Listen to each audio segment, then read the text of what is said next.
ওইখান থেকে খান 30-41 লোক এসেছিলো, এসে ওই খান 50 ইট বিছালো, বিছিয়ে দিয়ে খানিকটা একটুখানি ঢালাই করলো, ছবি তুললো, দিয়ে খানিকক্ষণ পরে 2 ঘন্টার মধ্যে তারা হাওয়া হয়ে গেল। তারপর থেকে আর কোনো ইয়ে নেই, যে কোনো রাস্তার কোনো কিছু হয় না, এরকম ইয়ে হয়ে গেছে। না, মনে করছি এই তো পয়সা খেয়ে নিয়েছে এরা কোনো। হ্যাঁ, তৃণমূল সরকার খেয়ে নিয়েছে, মানে আরও এই পাড়ায় আরও 3টে রাস্তা আছে, সেই পয়সাগুলো এরকম ইয়ে করে নিয়েছে, সব মাল পড়েছিল সব চলে গেছে। সরকার পরিবর্তন হওয়ার পর তৃণমূলের আমলে সীমাহীন দুর্নীতির একের পর এক ঘটনা সামনে আসছে। সেরকমই একটি দুর্নীতি প্রকাশ্যে এসেছে আরামবাগ পুরসভার 1 নম্বর ওয়ার্ডের বৃন্দারামপুর সূত্রধরপাড়া এলাকায়। ওই এলাকায় বেশ কয়েকটি পরিবারের বসবাস। তারা জানান, বিগত তৃণমূল সরকারের আমলে চলতি বছরের জানুয়ারি মাসের 27 তারিখে তাদের গ্রামের মোট 3টি এলাকায় পথশ্রী ও রাস্তাশ্রী প্রকল্পে রাস্তা নির্মাণের কাজের সূচনা হয়েছিল। 3টি কাজের জন্য প্রায় 13 থেকে 14 লক্ষ টাকা বরাদ্দ হয়েছিল। গুরুত্বপূর্ণ 3টি জায়গায় রাস্তার বেহাল দশার কারণে সরকারি প্রকল্পের মাধ্যমে ওই 3টি রাস্তা নির্মাণের কাজ শুরু হয়েছিল। কিন্তু এলাকাবাসীর অভিযোগ, একটি জায়গায় সামান্য কয়েকটা ইট বিছিয়ে ঢালাই করে দিয়ে তৃণমূলের নেতারা ছবি তুলে পালিয়ে গিয়েছিল।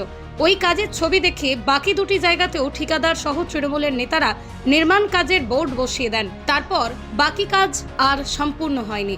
শুধু তাই নয়, রাস্তা নির্মাণের জন্য ইট, বালি, পাথর সহ যে সমস্ত নির্মাণ সামগ্রী পড়েছিল, সেই সমস্ত সামগ্রীও তারা নিয়ে চলে যান।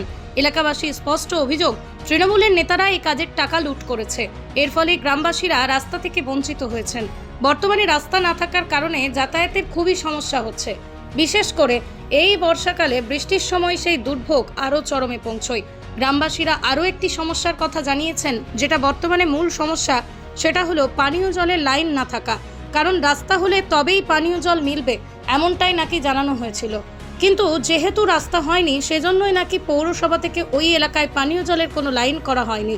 যাদের নিজস্ব সাবমার্সিবল আছে তাদের কোনো চিন্তা নেই, আর বাকিরা দূর থেকে গিয়ে জল নিয়ে আসেন। এলাকার কাউন্সিলর, প্রাক্তন চেয়ারম্যান কারোরই কোনো ভ্রুক্ষেপ নেই বলেই তারা জানান, বর্তমানে রাজ্যের নতুন সরকারের জনপ্রতিনিধিদের কাছে এই সমস্যার সমাধানের আর্জি জানিয়েছেন তারা। এটা হয়েছে, এটা হচ্ছে যে ফেক্সটন মারা আছে এখান থেকে এত দূর, বোধহয় খান 50 লোক এসেছিলো, আমাদেরকে বলে দিল এইখানটা রাস্তাগুলো, বনগুলো সব পরিষ্কার করে দাও তাড়াতাড়ি, 4 দিনের ভেতরে পরিষ্কার করো, আমরা হচ্ছে যে ফেক্সটন মেরে তারপর রাস্তা হবে। ওইখানে ইট, বালি, পাথর পড়েছিল, ওইখান থেকে খান 30-41 লোক এসেছিলো, এসে ওই খান 50 ইট বিছালো, বিছিয়ে দিয়ে খানিকটা একটুখানি ঢালাই করলো, ছবি তুললো, নিয়ে খানিকক্ষণ পরে 2 ঘন্টার মধ্যে তারা হাওয়া হয়ে গেল। তারপর থেকে আর কোনো ইয়ে নেই, যে কোনো রাস্তার কোনো কিছু হয় না, এরকম ইয়ে হয়ে গেছে। রাস্তা হয় না, কি মনে করছেন? মনে করছি এই তো পয়সা খেয়ে নিয়েছে এরা কোনো। হ্যাঁ, তৃণমূল সরকার খেয়ে নিয়েছে, মানে আরও এই পাড়ায় আরও 3টে রাস্তা আছে, সেই পয়সাগুলো এরকম ইয়ে করে নিয়েছে, সব মাল পড়েছিল সব চলে গেছে। হ্যাঁ, তুলে নিয়ে পালিয়ে গেছে, কন্ট্রাক্টর সব নিয়ে পালিয়ে গেছে। হ্যাঁ, দিয়ে হচ্ছে আর কিছু হয় না, এরকমই বন হয়ে পড়ে রয়েছে। এখন আমরা এই বন রাস্তা দিয়েই যাচ্ছি, এই কাদা ফাদা যা আছে এর ওপর দিয়েই যাওয়া আসা হচ্ছে আমাদের দীর্ঘদিন। এখন কি চাইছেন? আমাদের হচ্ছে নতুন সরকার এলে যদি এই রাস্তাটা এসেছে, যদি হচ্ছে যে ব্যবস্থা করে, সেইটুকু মানে সবচেয়ে ভালো হয়, নাহলে আমাদেরকে সারা জীবন ইয়েই যেতে হবে। সিপিএমেরা।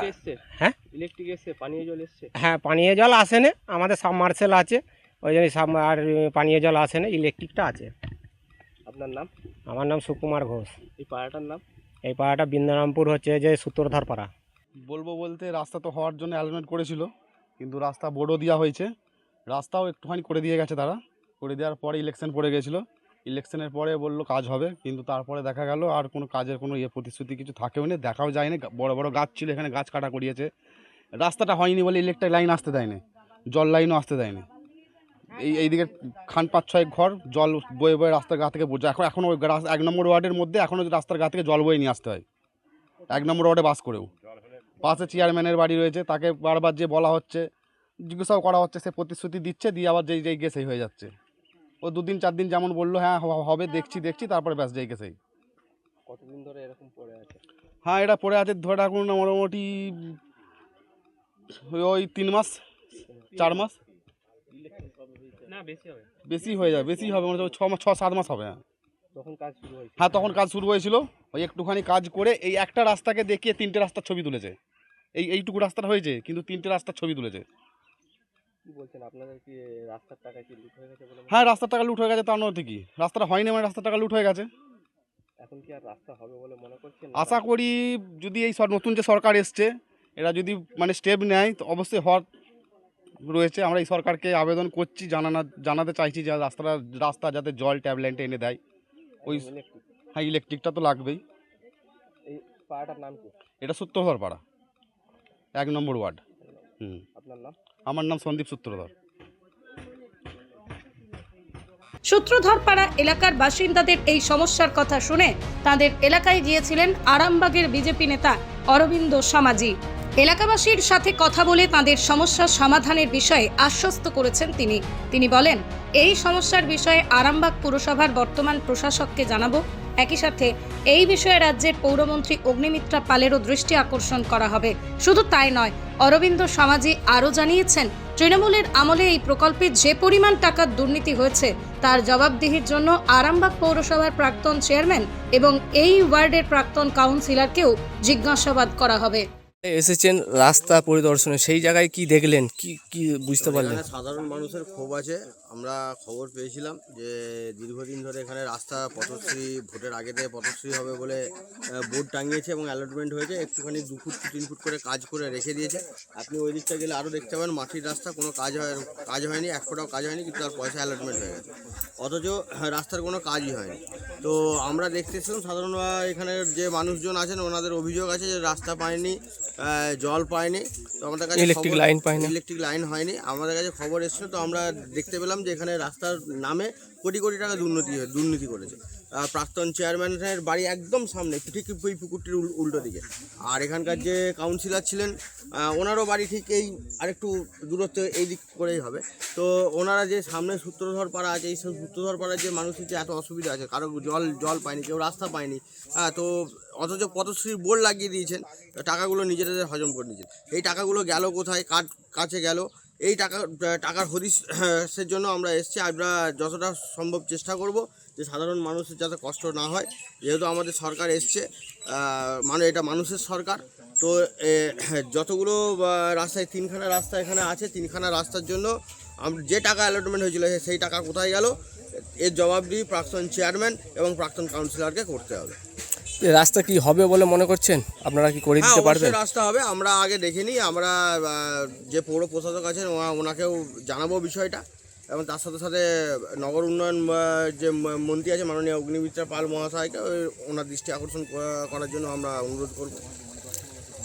মানুষের বাড়িতে তো ইলেকট্রিক এবং পানীয় জলও এখনো পৌঁছায়নি এই 1 নম্বর ওয়ার্ডে। অবশ্যই দরকার। সেই জায়গাগুলো বিগত দিনে আমাদের এই সবে 1 মাসের সরকার, এই 100 দিনের সরকার।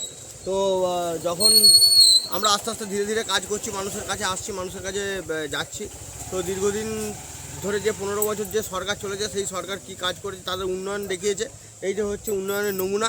আপনারা দেখতেই পাচ্ছেন উন্নয়ন কত হয়েছে। হ্যাঁ, যেটা ছিল এটা বামফোনা বলেই এনাদের বক্তব্য, যে প্রতিবেশীদের যে বক্তব্য, যে রাস্তা ছিল সেটা বামফোনা বলে রাস্তা। বিগত যে তৃণমূল আমল ছিল 15 বছর, তৃণমূলের যে সরকার ছিল, মামাটি মানুষের সরকার ওনারা বলেন, কিন্তু মামাটি মানুষের সরকার নয়, টাকা মারা সরকার যেটা ছিল, সেই সরকারের কাজ কি হয়েছে সেটা সাধারণ মানুষ আপনাদেরকে বলবে।